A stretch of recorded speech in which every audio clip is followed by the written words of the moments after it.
Hello प्यारे विद्यार्थियों, this is नवीन जादौन और आप देख रहे हैं अजय अकेडमी यूट्यूब चैनल। और हम बात कर रहे हैं बीएससी फर्स्ट ईयर, जिसमें हमने लास्ट लेक्चर पढ़ा था इनऑर्गेनिक में कोवेलेंट बॉन्ड वाली यूनिट चल रही है। इसमें हमने sp3d3 हाइब्रिडाइजेशन पढ़ा था। तो जो बच्चा पहली बार चैनल पे आया वो चैनल को सब्सक्राइब कर ले। यहाँ बीएससी चाहे फर्स्ट ईयर हो, सेकेंड ईयर हो, थर्ड ईयर हो, केमिस्ट्री का बहुत बढ़िया मैटर है, फ्री में है। हम नोट्स भी अवेलेबल कराते हैं। जो बच्चे रेगुलर चिल्ड्रंस हो तो कहने की बात ही नहीं है। तो आज इस लेक्चर में हम लेने वाले हैं फर्स्ट ईयर में जो हमारी थ्योरी है VSEPR थ्योरी, उसको हम लेंगे कम्प्लीटली। बीएससी के हिसाब से सीधा क्वेश्चन आता है कि VSEPR थ्योरी क्या है, डिटेल में पढ़ेंगे VSEPR का क्या मतलब है।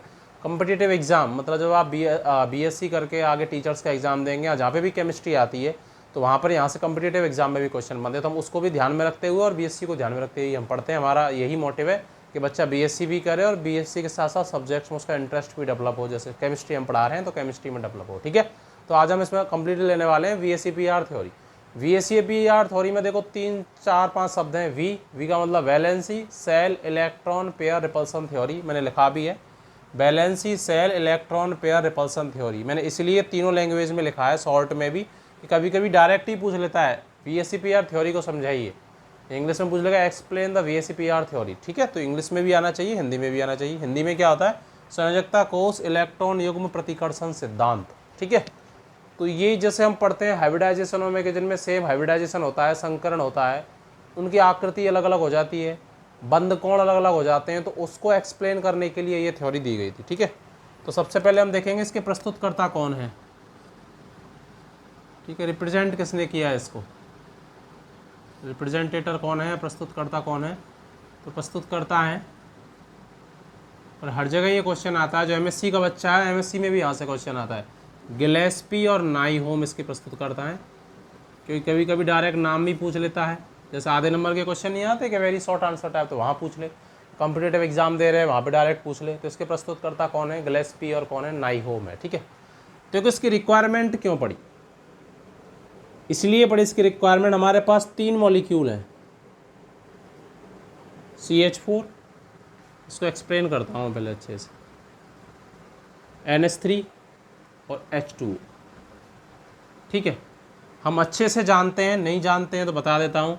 इसमें भी कौन सा हाइब्रिडाइजेशन होता है, sp3। चारों बॉन्ड कैसे होते हैं, सिग्मा, 4 हाइड्रोजन जुड़ रहे हैं तो sp3। जिसने संकरण नहीं पढ़ा है तो जाकर प्लेलिस्ट में देखे, अच्छे से हाइब्रिडाइजेशन या संकरण को पढ़े, इस लेक्चर पे आएगा तो और अच्छे से समझ में आएगा। बस इसी में बता रहा हूँ। NH3 में नाइट्रोजन पर क्या होती है, लोन पेयर होता है। इसमें 3 तो सिग्मा बॉन्ड होते हैं और एक क्या होता है, लोन पेयर। इसमें भी कुल मिला के sp3 संकरण ही होता है, sp3 हाइब्रिडाइजेशन ही होता है। इसमें ऑक्सीजन पर कितने लोन पेयर होते हैं, 2। लोन पेयर का मतलब एक आके इलेक्ट्रॉन, जो इलेक्ट्रॉन बंधन बनाने में भाग नहीं लेते, 2 इलेक्ट्रॉनों का एक लोन पेयर होता है। तो 2 बॉन्ड और 2 लोन पेयर। इसमें भी कौन सा हाइब्रिडाइजेशन होता है, sp3। तो इनमें सब में क्या है, समान वो है, संकरण है। तो इनकी संरचना भी कैसी होनी चाहिए, समान। लेकिन हमको पता है ना कि संरचना समान नहीं होती।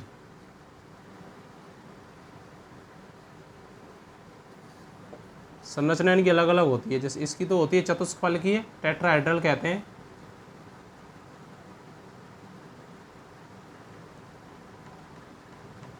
चतुष्फलकीय, कंटिन्यू जुड़े रहेंगे तो बहुत कुछ सीखेंगे। इसकी होती है पिरामिड नुमा, पायरामिडल बोलते हैं। मेरे को भाई डेंगू हो रहा है, फिर भी देखो मैं वीडियो बना रहा हूँ आपके लिए, क्योंकि मुझे पता बच्चे कमेंट कर रहे थे कुछ कि सर वीडियो नहीं आ रही है, प्लेट बहुत कम हो गई है। लेकिन काम करना है भाई, जब ठान लिया तो ठान लिया, ठीक है, करना है तो करना है भाई। इसकी होती है V शेप, इसीलिए आवाज़ थोड़ी कम निकल रही है, और समझाने में कमी नहीं आएगी। दिस इज़ माई प्रॉमिस, ठीक है। तो ऐसा क्यों हुआ, ऐसा इसलिए हुआ कि जब हम CH4 की स्ट्रक्चर बनाते हैं तो कुछ ऐसी बनती है।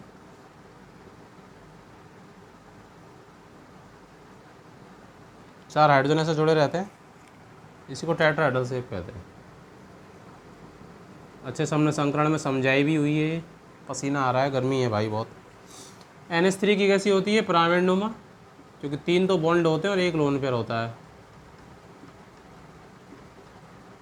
एक इसके पास क्या है, लोन पेयर है। तो सबसे पहले जब आप एग्जाम में लिखेंगे तो ऐसे ही लिखेंगे। कैसे लिखेंगे, सबसे पहले इसकी फुल फॉर्म लिखेंगे, अगर दी नहीं है, दी हुई है तब भी लिखेंगे। प्रस्तुतकर्ता कौन है, फिर इसकी रिक्वायरमेंट क्यों पड़ेगी तो हम लिखेंगे। कि भाई जिनमें समान संकरण होता है उनकी ज्यामिति, आकृति, बंध कोण सारे मान समान होने चाहिए, जबकि हम जानते हैं कि ऐसा नहीं होता है। कुछ एग्जाम्पल में, कुछ उदाहरणों की सहायता से हम इसको समझ सकते हैं। ठीक है, तो आप ऐसे समझाएंगे, ऐसे स्ट्रक्चर बनाएंगे। मैं नोट्स भी प्रयास करूंगा देने का, लेकिन आप खुद नोट्स लिखें, बुक को सामने रख के खुद समझ के तो ज़्यादा अच्छा है। मैं बोल रहा हूँ आपको लिखना क्या है। ठीक है, ऐसे ही H2O का एग्जाम्पल देंगे और बोलेंगे कि इसमें भी sp3 हाइब्रिडाइजेशन है, लेकिन इसकी ज्यामिति भी, इसकी संरचना भी क्या है, अलग है। इसमें कितने लोन पेयर होते हैं, 2। तो ऐसा क्यों हुआ? ऐसा इसलिए हुआ कि इसमें तो कोई लोन पेयर था नहीं, एकाकी इलेक्ट्रॉन युग्म, LP कहते हैं शॉर्ट में। तो इसकी स्ट्रक्चर तो परफेक्ट थी। इसमें एक लोन पेयर आ जाने की वजह से स्ट्रक्चर में क्या आ गया, डिस्टॉर्शन आ गया, विकृति आ गई। तो स्ट्रक्चर कैसी हो गई, पिरामिडनुमा हो गई। इसमें एक से ज़्यादा लोन पेयर है तो और ज़्यादा डिस्ट्रक्शन आ गया, तो आकृति एकदम वी शेप बन गई। तो आप कैसे लिखेंगे? सबसे पहले प्रस्तुतकर्ता कौन है, गिलेस्पी नाइहोम। हम जानते हैं कि जिनमें समान संकरण होता है उनकी ज्यामिति कैसी होनी चाहिए, समान, आकृति समान होनी चाहिए, बंध कोण समान होने चाहिए। लेकिन कुछ उदाहरणों की सहायता से हम देखते हैं कि जिनमें संकरण समान है, हाइब्रिडाइजेशन समान है, लेकिन उनकी आकृति समान नहीं है, बंध कोण समान नहीं है। क्योंकि यहाँ तो जो बॉन्ड एंगल होता है वो होता है 109 डिग्री 28 मिनट, 109 डिग्री 28 मिनट। यहाँ होता है लगभग 107 डिग्री।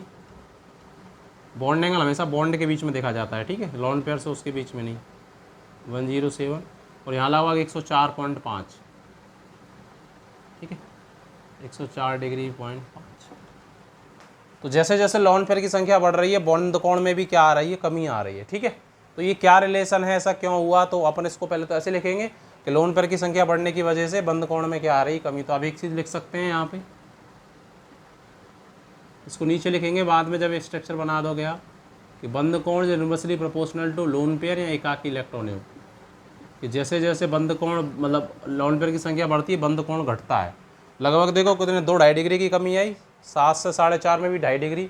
तो एक लोन पेयर की संख्या बढ़ने पर लगभग बंध कोण में 2.5 डिग्री की क्या आती है, कमी आती है। ठीक है, जैसे जैसे लोन पेयर बढ़ते हैं तो इनकी वजह से संरचना में यही परिवर्तन आया। फिर आगे लिखेंगे हम निम्न बिंदुओं की सहायता से इसको समझते हैं। तो इसको लिखो, फिर मैं आपको अगले बिंदु बताता हूँ कौन कौन से पॉइंट्स के रूप में हमें इसको पढ़ना है।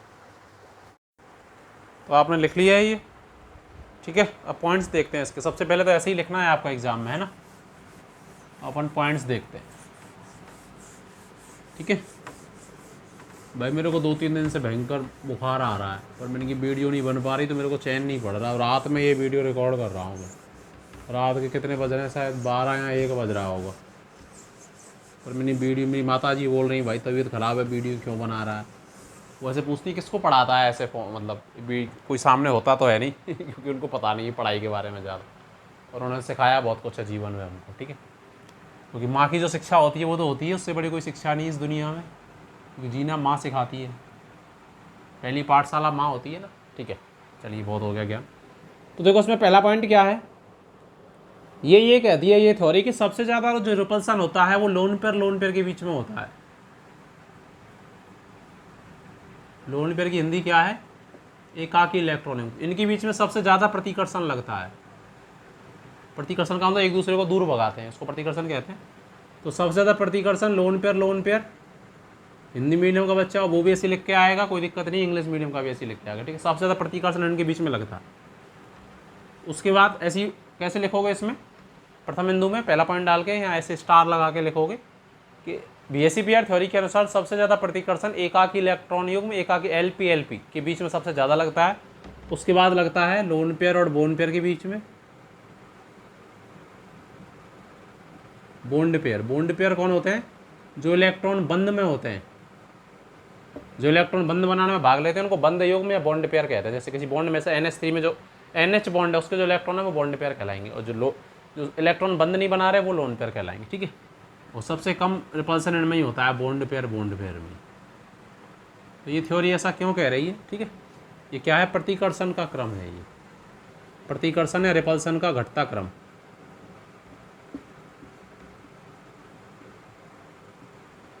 ठीक है, ये कह रहा है कि सबसे ज़्यादा प्रतिकर्षण तो LP के बीच लगेगा, फिर LPBP और BPBP। ठीक है, लप बप और बप ऐसे याद रख सकते हैं। ठीक है, मैं तो ऐसे याद रखता हूँ। तो ऐसा क्यों है, क्योंकि हमको पता है कि कोई भी एटम है, कोई भी जैसे एटम है, जैसे NH बॉन्ड है, नाइट्रोजन है, लोन पेयर ये होता है इसके ऊपर। और जैसे NH बॉन्ड है, उसमें जो इलेक्ट्रॉन है वो क्या कहलाते हैं, बॉन्ड पेयर या बंद युग्म या BP।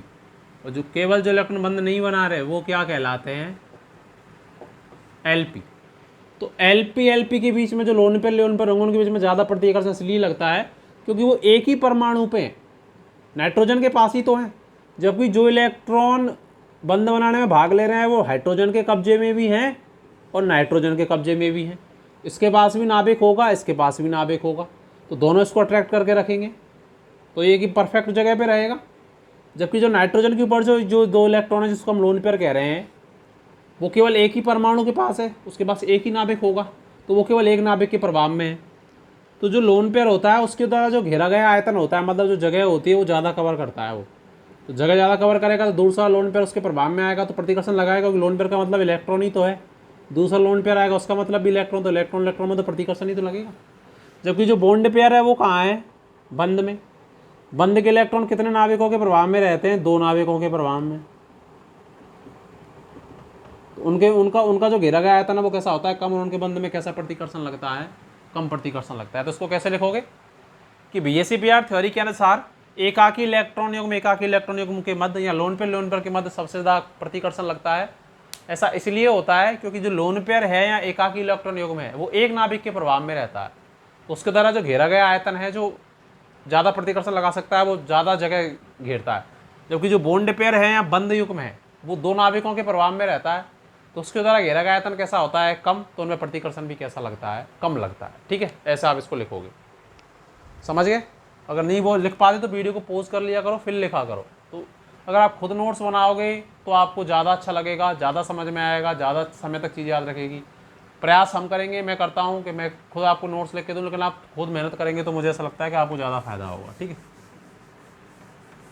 इसके एग्जाम्पल भी अपन लिखेंगे एग्जाम में। जैसे मेरे पास एग्जाम्पल है SiH4, जैसे CH4 था ना, ऐसी SiH4 है, उसी के नीचे आता है कार्बन के, काशी गए शंकर प्रभु, PH3, ठीक है, और एक लिखोगे आप H2S। जैसे H2O था ना उसके नीचे ही आता है ऑक्सीजन के नीचे सल्फर। सिलिकॉन पर कोई लोन पेयर होता नहीं है, ठीक है। इसकी स्ट्रक्चर कैसी होती है, जैसी CH4 की होती है, चतुष्फलकीय या टेट्राहेड्रल। तो ये आप बनाओगे डायग्राम ऐसे करके, क्योंकि जितने बनाओगे उतने नंबर मिलेंगे। तो हम इसमें क्या बोलेंगे, इसमें सारे बॉन्ड ही हैं, तो सारे इसमें बॉन्ड पेयर ही होंगे। तो इसमें किस प्रकार का रिपल्सन होगा, केवल बॉन्ड पेयर प्रतिकर्षण होगा इसमें, क्योंकि इसमें केवल बॉन्ड ही है ना, बंद है, तो बंद में केवल बंद युग्म होते हैं और बंद युग्म में केवल बंद युग्म मध्य युग्म प्रतिकर्षण होता है। PH3 में फास्फोरस के पास क्या है, एक लोन पेयर है, जैसे नाइट्रोजन पे होता है, 5 रोटी खाता है, 5 इलेक्ट्रॉन आते हैं, तो 3 तो बंद बना लिए, तो 2 बच गए, तो एक लोन पेयर। वो इसमें भी sp3 संकलन वही पिरामिडी, जैसे S3 की NH3 की होती है, पायरामिडल शेप होती है इसकी। एक इसके पास क्या है, लोन पेयर है।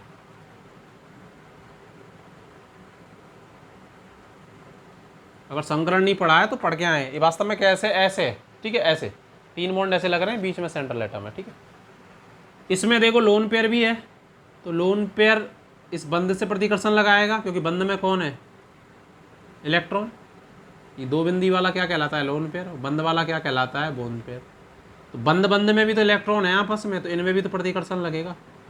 तो इसमें कौन कौन से प्रकार का प्रतिकर्षण है, LP BP, क्योंकि एक ही लोन पेयर है, तो लोन पेयर तो तब होगा जब 2 लोन पेयर होंगे, 4 इलेक्ट्रॉन ऐसे होंगे जो बंद नहीं बना रहे। तो एक तो LP BP, और बंद है एक से अधिक, तो बंद बंद में भी होगा। तो बंद बंद में होता है, उसको क्या कहते हैं, BP BP, बॉन्ड पेयर या बंद युग्म, ठीक है। तो इसमें 2 प्रकार का प्रतिकर्षण है। H2S में सल्फर पर कितनी रोटी खाता है, ये 4 बिंदी आती है जब ये 2 बंद बनाता है, क्योंकि टोटल 6 इलेक्ट्रॉन आते हैं इसका आउटर सेल में, जैसे ऑक्सीजन के में आते हैं ना, ऐसे। तो 4 बिंदी का मतलब 2 लोन पेयर। स्ट्रक्चर कैसी होती है इसकी, जैसी H2O की V शेप, एक H इधर लगा दो, एक H इधर, इसके पास 2 लोन पेयर हैं, क्योंकि 4 बिंदी हैं, तो 2 बिंदियों का 1 लोन पेयर होता है, तो 2 का 4 का 2 लोन पेयर हो जाएंगे। तो इसमें लोन पेयर भी प्रतिकर्षण लगेगा क्योंकि वो भी है, बंद भी है, बंद भी है, दो बंद हैं तो बंद बंद में भी लगेगा, लोन पेयर और बंद के इलेक्ट्रॉनों में भी लगेगा। लोन पेयर में लगता है, एकाकी इलेक्ट्रॉनिक में लगता है, तो उसको तो क्या कहते हैं, एलपी प्रतिकर्षण या रिपल्सन। फ्री इलेक्ट्रॉन और बंद के इलेक्ट्रॉनों में लगता है, उसको क्या कहते हैं, एलपी और बीपी, ये वाला। बंद के इलेक्ट्रॉनों में लगता है, उसको क्या कहते हैं, बीपी बीपी, बंद युग्म। ठीक है, तो ऐसे ही लिख देंगे आप। तो ऐसे इस वाले पॉइंट को आप एक्सप्लेन करेंगे। ठीक है, सब जगह प्रतिकर्षण इनमें लगता है, फिर इनमें लगता है, फिर इनमें लगता है। क्यों लगता है उसको रीजन लिखेंगे कि लोन पेयर में इसलिए ज़्यादा लगता है कि उसको ज़्यादा घेरा गया आयतन ज़्यादा होता है तो ज़्यादा प्रतिकर्षण लगेगा। बोन पेयर में सबसे कम लगता है क्योंकि उनको ज़रा घेरा गया आयतन सबसे कम होता है। एग्जाम्पल लिख देंगे और ऐसे ही बिल्कुल बना करके आएंगे। ठीक है, ये पॉइंट आप लिखो, ये डायग्राम बनाओ, फिर मैं अगला पॉइंट आपको बताता हूँ। ऐसे ही लैंग्वेज आपको खुद लिखनी पड़ेगी। आपने लिख लिया। देखो इससे हमने क्या पता लगा कि सबसे कम प्रतिकर्षण किन में होता है, बीपी में होता है। इसीलिए SiH4 में कौन संकरण, तो सब में sp3 ही था, और sp3 संकरण की ज्यामिति क्या होती है, टेट्राहेड्रल होती कि नहीं होती। तो SiH4 की स्ट्रक्चर भी हमको कैसी दिख रही है, टेट्राहेड्रल। ऐसा क्यों है, क्योंकि बॉन्ड पेयर में सबसे कम प्रतिकर्षण है, तो आकृति में कोई विकृति आई ही नहीं। तो जैसी संकलन की ज्यामिति थी वैसी इसकी आकृति भी है। जबकि लोन पेयर की संख्या बढ़ने पर संरचना में विकृति आ जाती है। क्यों, क्योंकि लोन पेयर में सबसे ज़्यादा प्रतिकर्षण लगता है तो टेढ़ी मेढ़ी कर देता है। इसीलिए H2S की संरचना सबसे बेकार है, सबसे ज़्यादा विकृत हो गई, क्योंकि इसमें दो लोन पेयर आ गए और उसमें 3 प्रकार के रिपल्सन है, LP-LPB, BP-BPB और LP-BPB। ठीक है, तो अब इसको भी लास्ट में ये लाइन भी ऐड कर देंगे कि केवल SiH4 की स्ट्रक्चर ही संकरण के अनुसार रह पाई, क्योंकि इसमें बोन पेयर रिपल्सन है जो कि बहुत कम है, नगण्य होता है, तो फर्क नहीं पड़ता संरचना में। सबसे विकृत स्ट्रक्चर H2S की है, क्योंकि उसमें LP-LPB और LP-BP और BP-BP सब प्रकार के रिपल्सन है, प्रतिकर्षण है, तो सबसे ज़्यादा विकृत इसकी संरचना में आई। ठीक है, तो आप ऐसे इसको एक्सप्लेन कर देंगे। अब अगला पॉइंट हम देखते हैं। लैंग्वेज को खुद वीडियो को रोक करके खुद लिखा करो आप लोग, क्योंकि आप खुद लिखोगे तो आपको लंबे समय तक याद रहेगी। ठीक है,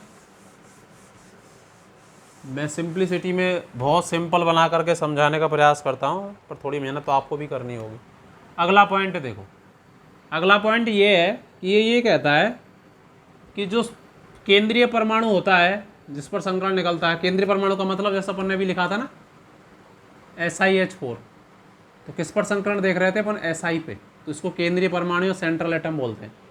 आप बोलेंगे सर इसको क्यों बोल रहे हैं, कैसे आइडेंटिफाई करें कौन केंद्रीय परमाणु है, ये भी तो बात हो सकती है। तो देखो कैसे डिसाइड करें, जिसकी एक तो संख्या कम है वो केंद्रीय परमाणु होगा, या इसका आकार बड़ा है वो केंद्रीय परमाणु होगा। समझ गए मेरी बात। जैसा अपन ने अभी H2S लिखा था, तो केंद्रीय परमाणु कौन है, सल्फर, क्योंकि संख्या कम है इसकी। अपन ने लिखा था H2O, केंद्रीय परमाणु कौन है, सेंट्रल एटम कौन है, ऑक्सीजन। इसमें तो चलो ठीक है, लेकिन मैंने लिख दिया होता FCl Br और I, कोई मॉलिक्यूल ऐसा होता नहीं है, पर भाई तभी मैंने लिख दिया होता। इसमें संकरण किस पर निकलेगा, इसमें तो चारों एटम अलग अलग है, चारों हैलोजन है, तो कैसे डिसाइड करेंगे, तो सबकी संख्या समान है तो आकार देखेंगे, जिसका आकार बड़ा होगा वो सेंट्रल एटम होगा। तो आयोडीन का आकार सबसे बड़ा होता है ना। आवर्त सारणी में ऊपर से नीचे जाने पर आकार क्या होता है, बढ़ता है। तो इसमें संकरण अगर हम निकालते भाई तभी तो कैसे निकलता, आयोडीन पे निकलता, क्योंकि आयोडीन सेंट्रल एटम है। तो आप समझ गए होंगे केंद्रीय परमाणु कैसे डिसाइड करते हैं, जिसकी संख्या कम है, आकार जिसका बड़ा है वो सेंट्रल एटम होता है, उसी पर संकरण निकाला जाता है, उसी के अनुसार ज्यामिति देखी जाती है। तो अगला जो इसका पॉइंट है वो ये कहता है कि केंद्रीय परमाणु, सेंट्रल एटम और जो साइड में जो एटम जुड़ रहे हैं, जैसे SiH4 में हाइड्रोजन जुड़ रहे हैं, तो उनकी विद्युत ऋणताएं, इलेक्ट्रोनेगेटिविटी भी प्रभावित करती हैं। विद्युत ऋणता क्या होती है मैंने पढ़ाया हुआ है, आप जाकर प्लेलिस्ट में देखेंगे, तो इसी यूनिट में मैंने पहले लेक्चर रिकॉर्ड किया है। विद्युत ऋणता का मतलब बंद के इलेक्ट्रॉनों को आकर्षित करने की क्षमता, तो वो भी प्रभावित करती है बंद कोण को। किसको, सेकंड पॉइंट इसका क्या है कि बंद कोण को केंद्रीय परमाणु की विद्युत ऋणता तथा सराउंडिंग एटम जो बगल में जुड़ रहे हैं उनकी विद्युत ऋणता प्रभावित करती हैं। कैसे करती हैं कि बंद कोण के समानुपाती होती है केंद्रीय परमाणु की विद्युत ऋणता, केंद्रीय परमाणु की विद्युत ऋणता। ठीक है, हिंदी में से लिख लेंगे सेंट्रल एटम की EN, मतलब अगर इसकी EN बढ़ेगी, विद्युत ऋणता ज़्यादा होगी, तो बंद कोण भी कैसा होगा, ज़्यादा होगा। इसको एक्सप्लेन करेंगे। और जो सराउंडिंग है बगल वाले, ये साइड एटम, बगल वाले परमाणु की EN अगर ज़्यादा होगी, ये अगर ज़्यादा होगी तो ये कम होगा, और अगर ये ज़्यादा समानुपाती का मतलब अगर ये बढ़ेगा तो ये भी बढ़ेगा। बंद कोण का मतलब दो बॉन्ड्स के बीच में जो एंगल होगा थीटा, वो केंद्रीय परमाणु की अगर विद्युत ऋणता ज़्यादा होगी तो वो कैसा होगा, बंद कोण भी ज़्यादा होगा। ठीक है, एग्जाम्पल देखते हैं। देखो, जैसे आपको दिया जाता H2O और H2S, दोनों में संकरण कौन सा है, sp3। इसमें भी हाइब्रिडाइजेशन या संकरण कौन सा है, sp3। दोनों की शेप कैसी है, V शेप, उल्टी V शेप अगर बोलें तो ज़्यादा सही है, क्योंकि V तो ऐसे होती है, उल्टी V। इसकी भी V शेप होती है। ठीक है, सराउंडिंग एटम कौन जोड़ रहा है, बगल वाला, हाइड्रोजन, हाइड्रोजन, इसमें भी हाइड्रोजन। ठीक है, तो सबसे पहले तो कैसे लिखेंगे कि केंद्रीय परमाणु तथा बगल में जुड़े परमाणु की विद्युत ऋणताएं बंद कोण के मान को प्रभावित करती हैं। केंद्रीय परमाणु या सेंट्रल एटम की विद्युत ऋणता बढ़ने पर बंद कोण बढ़ता है तथा बगल वाले एटमों की विद्युत ऋणता बढ़ने पर बंद कोण घटता है। ऐसे लिखेंगे और डिब्बा बना देंगे, फिर एग्जाम्पल देंगे। अब बगल वाले एटम तो दोनों में समान है, तो सेंट्रल एटम को देखेंगे। यहाँ तो कौन है, ऑक्सीजन। ये वाला बॉन्ड एंगल किसका ज़्यादा होगा, जिसमें इसको बोलता θ1, इसको बोलता मैं θ2। तो आपसे पूछा जा रहा है θ1 ज़्यादा होगा या θ2 ज़्यादा होगा, क्योंकि संकरण भी समान है, संरचना भी समान है, दोनों पे दो लोन पेयर भी होते हैं, क्योंकि एक ही वर्ग के एलिमेंट है ना, 16वें वर्ग के। ओम सपना से तेरी पूजा, तो सब कुछ समान है, लेकिन सेंट्रल एटम अलग अलग है। और हमको पता है, नहीं पता तो बता देता हूँ कि जो EN होती है, अगर EN के बारे में अच्छे से जानना है तो इसमें लेक्चर है, प्लेलिस्ट में आप जाके देख सकते हैं। जो EN होती है वो ऑक्सीजन की सल्फर से कैसी होती है, ज़्यादा, क्योंकि जिसका आकार छोटा होता है उसकी EN ज़्यादा ही होती है। तो ऑक्सीजन का आकार छोटा होता है तो इसकी EN ज़्यादा। तो सेंट्रल एटम है, केंद्रीय परमाणु की EN ज़्यादा है, तो बंद कोण कौन सा ज़्यादा होगा, θ1। तो θ1 इज ग्रेटर देन θ2। ठीक है, ऐसा क्यों हुआ, ऐसा इसलिए हुआ, देखो जैसे मैं आपको बताता हूँ, ऐसे ही शेप है ना, ऐसे ही है। यहाँ ऑक्सीजन जुड़ा है, तो ऑक्सीजन इस बंध में 2 इलेक्ट्रॉन होंगे, इस बंध में तो अपनी ओर खींचेगा ना इलेक्ट्रॉनों को, क्योंकि विद्युत ऋणता ज़्यादा है। विद्युत ऋणता का मतलब इलेक्ट्रॉन को खींचने की पावर।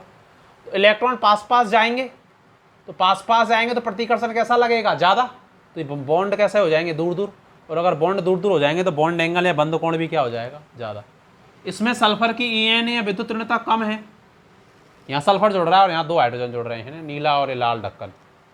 तो ये इलेक्ट्रॉनों को खींचेगा नहीं, तो इलेक्ट्रॉन पास जाएंगे नहीं, तो जहाँ बॉन्ड एंगल होगा, जहाँ बॉन्ड होंगे वहीं बने रहेंगे, तो बंद कोण बढ़ेगा नहीं, उतना ही रहेगा। तो लेकिन इसका बढ़ जाएगा, क्योंकि ऑक्सीजन की विद्युत ऋणता ज़्यादा है तो खींचेगा। कंपेयर करते हैं, देखो कंपेरेबिलिटी चलती है, एग्जैक्ट नहीं, कंपेयर करना है, कंपेयर करके पूछेगा आपसे हमेशा कंपटीशन एग्जाम में भी, BSc में तो आपको लिखना ही।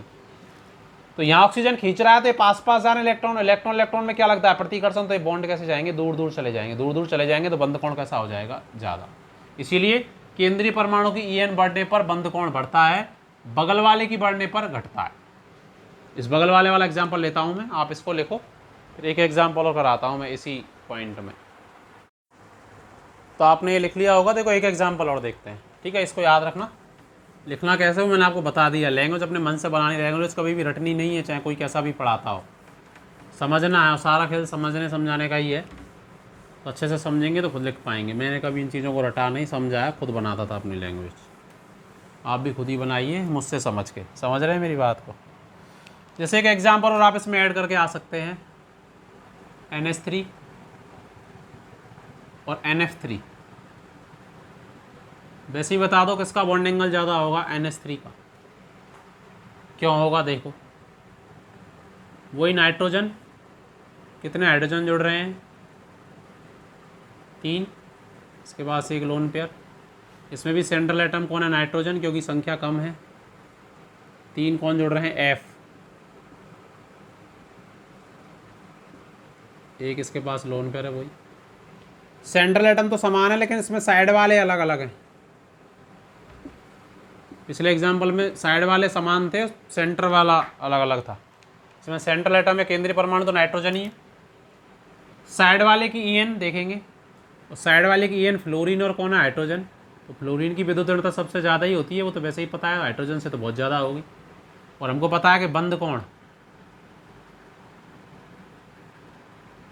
जो साइड वाला जो परमाणु होता है उससे कैसी होती है, उल्टी होती है। साइड वाले की EN बढ़ेगी तो बंद कोण घटेगा। तो इसके बीच में जो बंद कोण होगा, मान लिया हमने θ1, और इसके बीच में जो होगा θ2, तो कौन ज़्यादा होगा, θ1 इज़ ग्रेटर देन θ2, क्योंकि साइड वाले परमाणु की EN बढ़ने पर बॉन्ड्स फ्लोरीन की ओर खींचेंगे। कैसे, कि जैसे ये बॉन्ड लग रहे हैं, अब यहाँ साइड वाले की ज़्यादा तो इलेक्ट्रॉनों को अपनी ओर खींचेगा, तो इलेक्ट्रॉन दूर दूर चले जाएंगे तो प्रतिकर्षण लगेगा नहीं, प्रतिकर्षण उल्टी कम हो जाएगा तो बॉन्ड और पास आ जाएंगे। इसीलिए जब साइड वाले की EN बढ़ती है तो बंद कोण घट जाता है। तो साइड वाले की EN हमको पता है फ्लोरीन की ज़्यादा होती है, तो बंद कोण कम हो जाएगा, तो θ1 इज़ ग्रेटर देन θ2। समझ गए। इसमें देखो लास्ट पॉइंट और देख लो, एक देखते हैं। लास्ट पॉइंट ये कहता है, तीसरा, कि जो डबल बॉन्ड ट्रिपल बॉन्ड है, थर्ड पॉइंट, लेक्चर वाली थोड़ा सा बड़ा है 20-30 मिनट का, लेकिन आप पूरा देखा करो, क्योंकि इसमें मैंने पूरा एक्सप्लेन किया कि जो डबल बॉन्ड ट्रिपल बॉन्ड है, जैसे ट्रिपल बॉन्ड का मतलब 3, डबल बॉन्ड का मतलब 2 बॉन्ड, इसका मतलब सिंगल बॉन्ड। जो ट्रिपल बॉन्ड है उसमें जो प्रतिकर्षण लगता है वो सबसे ज़्यादा लगता है। ट्रिपल बॉन्ड में प्रतिकर्षण का क्रम है ये। तो ऐसा क्यों है, क्योंकि ट्रिपल बॉन्ड में 3 बॉन्ड है तो 6 इलेक्ट्रॉन होंगे तो ज़्यादा प्रतिकर्षण लगाएंगे। डबल बॉन्ड में 2 बॉन्ड है तो 4 इलेक्ट्रॉन होंगे। सिंगल बॉन्ड में 1 बॉन्ड है, 1 बंद है तो 2 इलेक्ट्रॉन होंगे, तो कम प्रतिकर्षण लगाएंगे। तो सबसे ज़्यादा प्रतिकर्षण है या घेरा गया आयतन जिसको हम बोलते हैं, वैसे भी लिख सकते हैं, वो ट्रिपल बॉन्ड का होता है, फिर 2 बंद का, फिर 1 हल बंद का। इससे बंद कोण पर क्या फ़र्क पड़ता है, तो इससे भी बंद कोण प्रभावित होता है, और आप एग्जाम्पल ऐड करके आएंगे। जैसे मेरे पास एग्जाम्पल होता C double bond O F और F। इसमें देखो, एक तो ये वाला बॉन्ड एंगल है θ1, एक ये वाला बॉन्ड एंगल है θ2, और एक ये वाला बॉन्ड एंगल है θ3।